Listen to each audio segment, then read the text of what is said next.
Well, it's Mr. Eckstrom here. We're looking today at work, power, and machines. Three topics that are all sort of related. Let's define work first of all. When a force is acting on an object and it causes it to move, that means work has been done. So work can only be done when two things are present.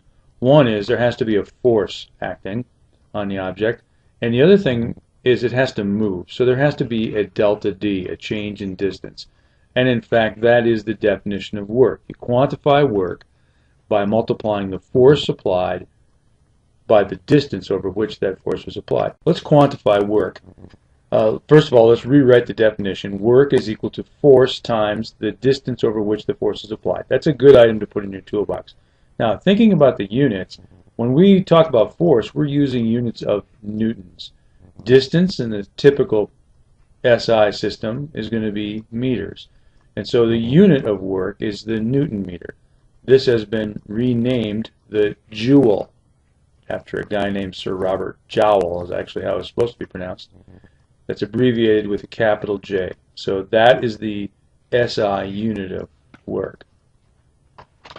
Let's do a small example problem here by calculating the amount of work done by lifting a 400 Newton weight by 2 meters.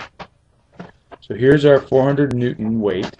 That means there's a force acting downward of 400 newtons. In order to lift it, we have to act upward at 400 newtons. This assumes no net force, so it's moving at a constant speed. I'm lifting this up 2 meters. That's my delta D. So the work done here is equal to 400 newtons of force times 2 meters of distance. Well, that's 800 Newton meters, or we could say 800 joules. Well, here's another problem, but now we're not lifting the crate straight up. We're sliding it up a ramp. Crate weighs 850 newtons, that's a weight, pushed up a 15-degree incline. It goes for 10 meters, there's a delta D, at constant speed. Coefficient of friction is given, it's 0.24, and the question is, what is the work done? Well, at its heart, this is a ramp problem, so let's set it up like we usually set up ramp problems. Here's our crate. It has a normal force. It's going to have a parallel force, like in all ramp problems. And there's a reactive force. There's a force that's pulling it up the ramp, or pushing it up the ramp. And since it's moving up the ramp, then there's a force of friction down the ramp, because that always opposes motion. Now, the ramp we know has an angle, sits at an angle of 15 degrees. Well, since it's at constant speed, that means the net force is 0. So if we take up ramp as positive, F up must be exactly equal to the sum of force of friction and the parallel force. But the force of friction is going to be mu times the force normal, but force normal is going to be the weight, let's call it Fg for the weight, times the cosine of the angle, in this case 15 degrees. And the parallel force is just going to be equal to Fg times the sine of 15 degrees.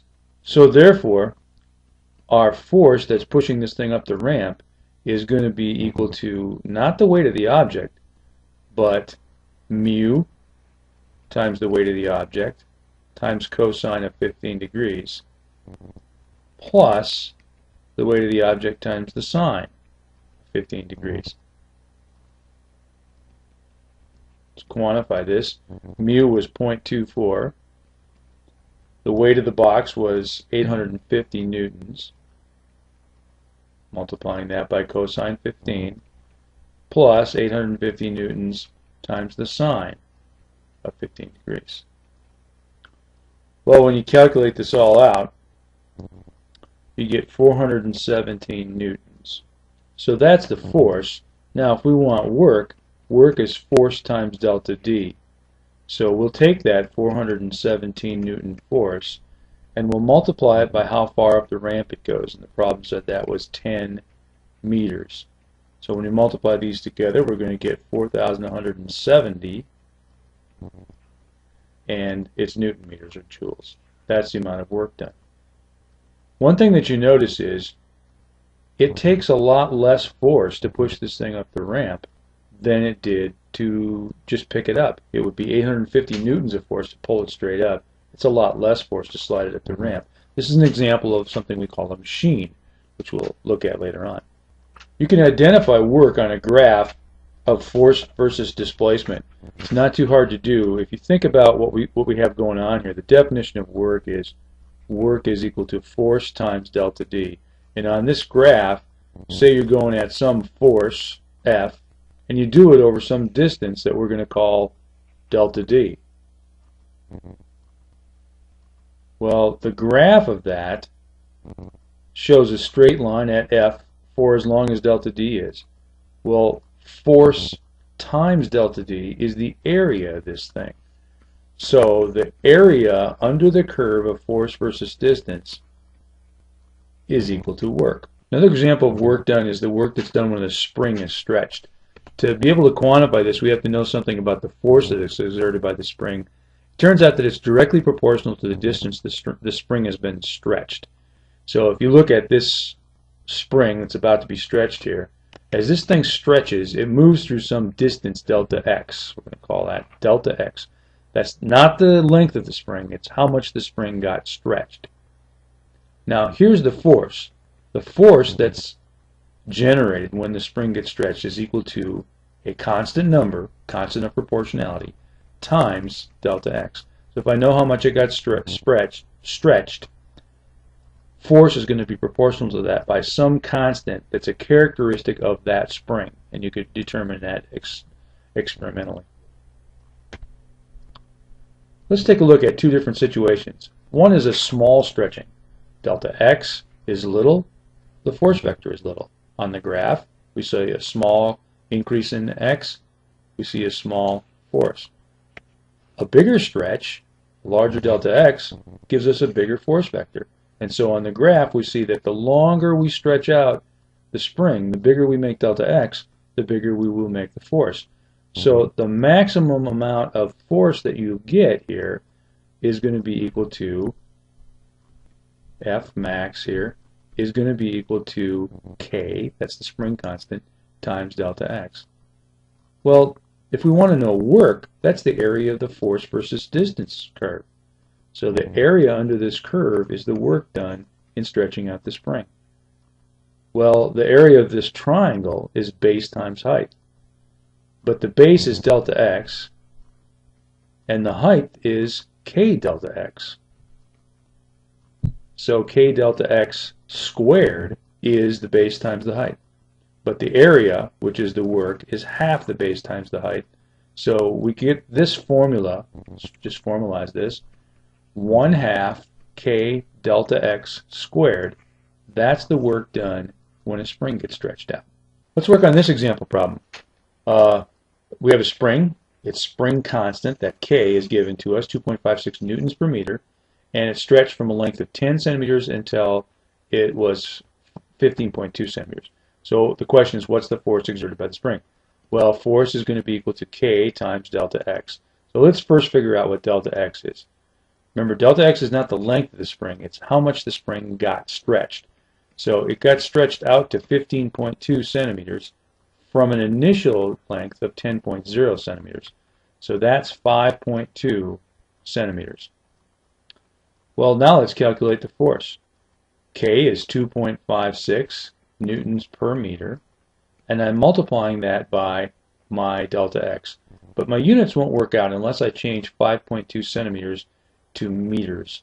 So that means dividing by 100, and that gives me 0.052 in meters. Meters are going to drop out. When I multiply these two things together, I'm going to get 0.133 newtons.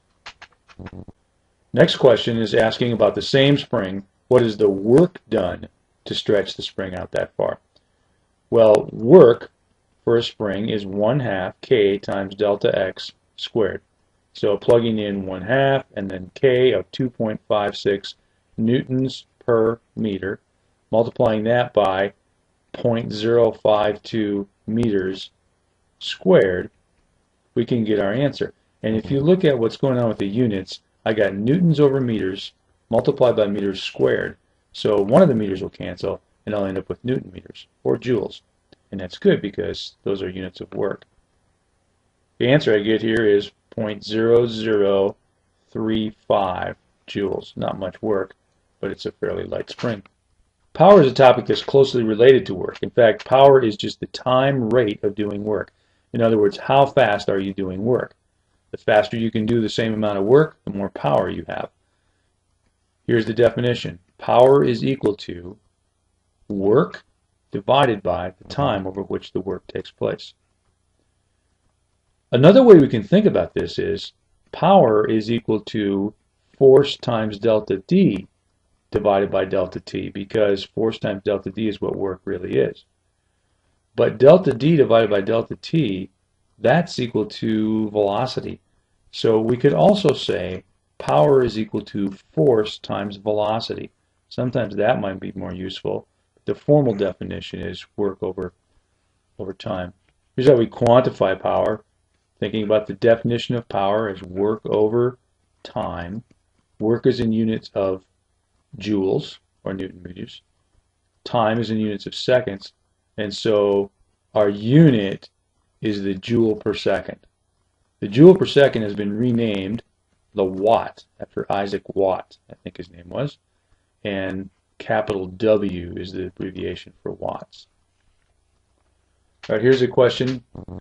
68 kilogram man climbs an 80-foot ladder, does it in 2 minutes and 14 seconds. And the question is, what is his power output? Well, our objective here is to find this person's power output, and power is work over time. And that's equal to force times delta D over time. So let's take this person's force, that'll be mg, multiply by the distance covered, and then we'll divide that by time. Well, we're going to want our distance, I think, in meters, so we can get our power in a SI unit. So let's do a little conversion here. Delta D is 80 feet. Using dimensional analysis, we know there are 12 inches in 1 foot, so that'll give us inches. But we also know there are 2.54 centimeters in 1 inch, so that'll get us centimeters. And if you divide 100 centimeters into 1 meter, you can multiply by that factor and get yourself meters. So multiplying all these factors together, you find 24.4 meters is the height of this tower the person is climbing. So now let's quantify power. Remember, power is equal to mg delta D divided by delta T. So the person's mass was 68 kilograms, that's m. G, as always, is 9.80 meters per square second. Delta D, we just calculated in meters, is 24.4 meters. And the time over which this takes place is 2 minutes and 14 seconds. So 2 minutes is 120 seconds plus another 14 seconds. So in all, I guess we could say 134 seconds. Let's look at what happens to the units before we do anything. We're going to get kilogram meters squared per second squared, and then we're going to divide that by seconds. But a kilogram meter per second squared is a Newton. So a kilogram meter squared per second squared is a Newton meter. So it's Newton meters over seconds. But that's joules over seconds, and so that's watts. So we're getting units of watts here for power. Do the arithmetic, and you find out that it's about 121 watts. Now there's another conversion that we can make, and you should probably take note of this and maybe even put this in your toolbox. 746 watts equals 1 horsepower.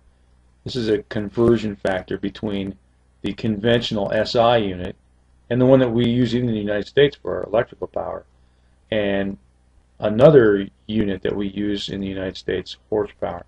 So let's do another conversion. Let's find out the horsepower of this person. At 121 watts and 746 watts per 1 horsepower, you can see that this person is doing substantially less than 1 horse, 0.163 horsepower. A typical lawnmower engine will be at least 5 horsepower.